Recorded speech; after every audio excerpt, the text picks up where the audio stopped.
nasa saligang batas pa rin kami. Ang bottom line ngayon, kung ano yung nangyayari ngayon, kaya namin gustong mag-rally, gusto namin manatiling gising at hindi tumitigil ang ating pagnanasa na magkaroon ng pananagutan ng mga maysana, magkaroon ng katarungan, yung mga batang musmus na namatay, mga magulang na nawalan ng anak, kapatid, ama, ina, dahil sa kapabayaan.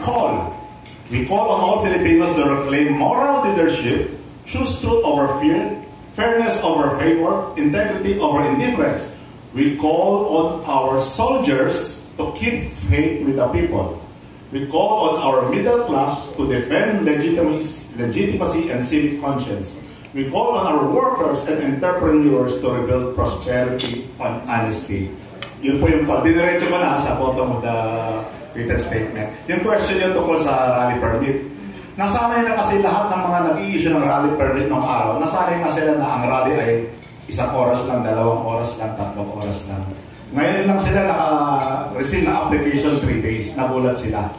In fairness naman to retired Police Brigadier General Elmo de Guzman Sandiego, no? who issued it barely 24 hours ago. He was trying to be as professional as possible. Kung kinampos tayo sa one day rally na yun, kasi yung template nila pang 1 day lang eh. Ngayon lang sila nakatanggap ng application for 3 days.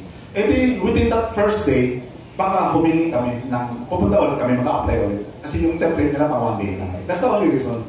But as long as we comply with the rules, as long as we are peaceful, that can go beyond 1 day. But what is the reason, sir? Bakit kailangan po 3 araw yung rally or yung protest po na gagawin?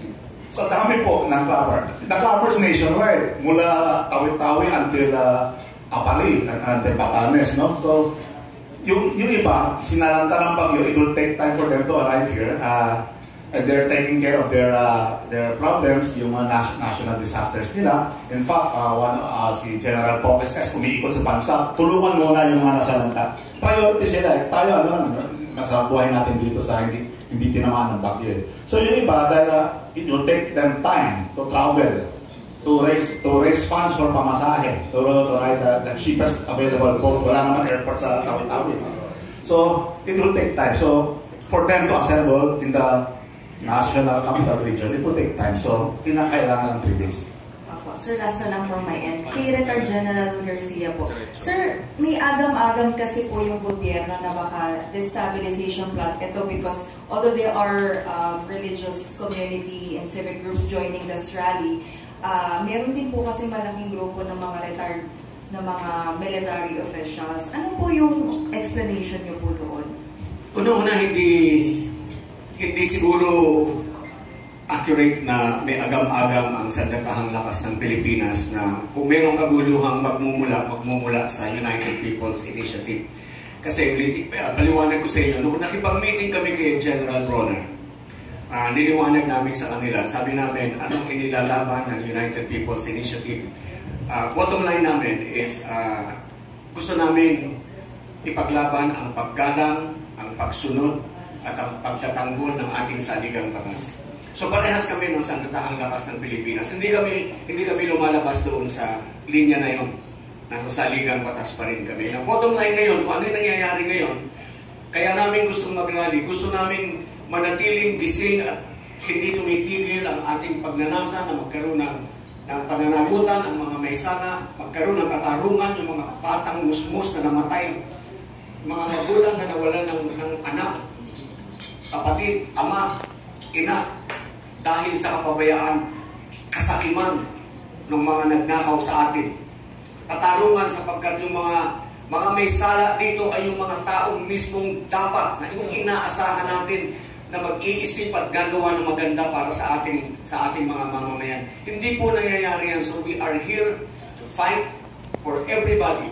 At gusto po namin manatiling gising, pukaw ang ating damdamin, huwag po nating pabayaan na i-dribble nila ng i-dribble ang para panagutin ang mga matataas na dapat managot. Napansin po ninyo ang mga may kaso, DPWH, contractor, yung mga naghahayag ng katotohanan, kinakasuhan nila. May kaso si Congressman Barsaga. kinasuhan na rin nila si Major General Popis, but that is not going to deter us inciting sedition. Hello, maliwanag na pinaliwanag namin sa kanila, hindi kami mag-iimbita to incite everybody to overthrow the government by force. Hindi po.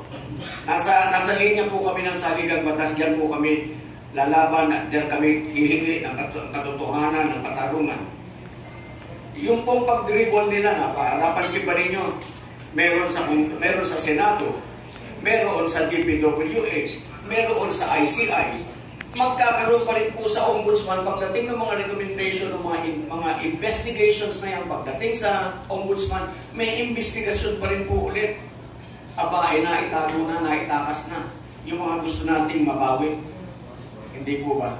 Kaya tapos, ang isang epekto ng dribble na yon is everybody will just, mawawala na lang po tayo ng gana na sundan itong kwentong ito hanggang sa makalimutan na. At yung mga talagang dapat managot, mananatiling nasa pwesto. Hindi po tayo pwedeng tumahimik, hindi po tayo pwedeng walang gawin. Sapagkat, sabi nga po, yung mga masasamang tao na yan, yung mga nasa gobyerno natin na mga magnanakaw, hindi po yan magwawagi dahil sa kanilang kabuktutan. Magwawagi po sila dahil tayong mamamayan ay walang gagawin, tayo'y mananahimik at hahayaan na lamang natin sila. Kaya kung sasabihin po natin, lumaban tayo, hindi po namin sinasabing lumaban tayo para gipain natin ang pamahalaan ito, bahala sila sa kanila. Ang sa atin, gipain natin, labanan natin ang katotohanan, ipagtanggol natin ang ating mga mamamayan. Salamat po. Thank you very much. Thank you, Ms. Camille. Next question po natin. Morning, sirs and ma'am. Mark Macalala from DCWB. Ilan yung expected po natin na dadalo sa 3-day rally? And merong nakalagay na may highlight din sa rally nyo na yung magkakaroon kayo ng Citizens Manifesto. Citizens Manifesto for what? Meron ng president dito noong January 13 kung ilan ang umatid sa panawagan ng Iglesia ni Cristo. And the range of the estimates, wala nang estimate ng below 1 million. The range of estimates is 1 million and above. Some 2 million, some 3 million. Yung rally na permit na binigay sa Quezon City, around Camp Aguinaldo, bawal mag-exceed ng 300,000. So, that means it's really way above that. Pero nakiusap, pwede pa sana, huwag daw sana 300,000. So, yun yung lower limit. So, kung estimates lang ang tinatanong niyo po. For the manifesto, sir. Ilan yung target nyo, sir, dun sa manifesto? Pakapirmahan nyo dun sa People Power Movement? Okay, kung gaano karami yung gustong pumirma, papayagan namin sila pumirma para gusto nila, nandun pangalan nila, sige po. Iniimbitahan po namin lahat ng gustong pumirma dun sa manifesto. Mas marami, mas maganda po. Kung magkakaroon pa ng additional pages yan, okay lang po.